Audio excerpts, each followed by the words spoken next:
My opinion, that the TCF was neither sanctified by the Belgian Market Court nor completely outlawed by the court.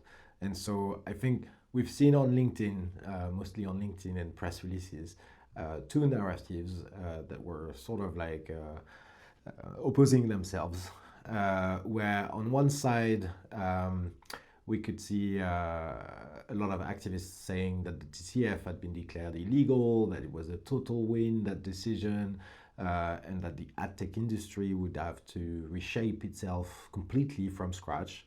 And on the other side, you had like the ad tech industry, or like people working closely with the ad tech industry, saying that the TCF was not declared illegal.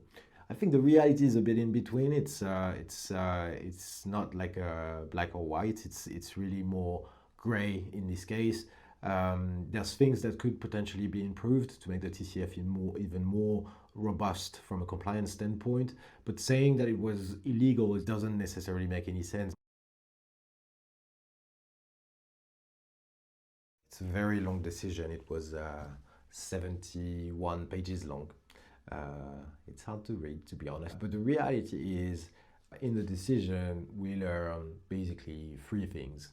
One is that the TC string is personal information. That's not really coming as a surprise. The reality is we know that the TC string, because it registers all the preferences and choices made by users, had to be, if it can be linked to an ID or like some form of identification, it had to be considered personal information. The second item I think that's very important in the decision is that IAB Europe is a joint controller, or considered a joint controller of the TC string, or like the processing activities happening around the TC string. And that's got to do with the fact that they determine the means and purposes of the processing activities performed around the TC string.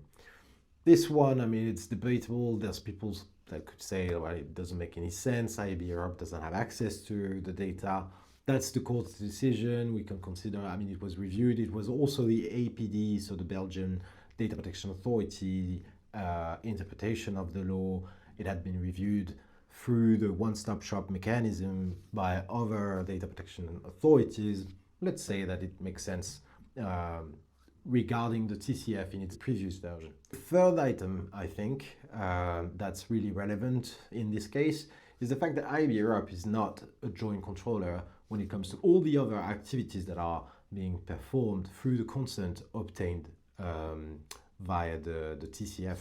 And by that we mean all the advertising purposes for which like data is being processed in the advertising industry. And so if you sum it up, like basically IAB Europe is super happy with item 3, less so with item 1 and 2. But ultimately it's that's why also like I think it's neither a win nor a loss. It's just a bit of something in between that. It looks really bad for IAB Europe, let's put it this way. And the reason for it is that since they did not initially consider that the TC string was personal information, they had to comply with GDPR as in a controller capacity, since they didn't even consider it personal information. I think the key point here is to consider that eventually there's reasons to believe that had the court looked at the latest version of the TCF, maybe they would have reached a different decision regarding the fact or as to whether the TC string could be considered personal information from IAB standpoint. Thank you for watching and looking forward to providing a next update on the latest in the privacy world.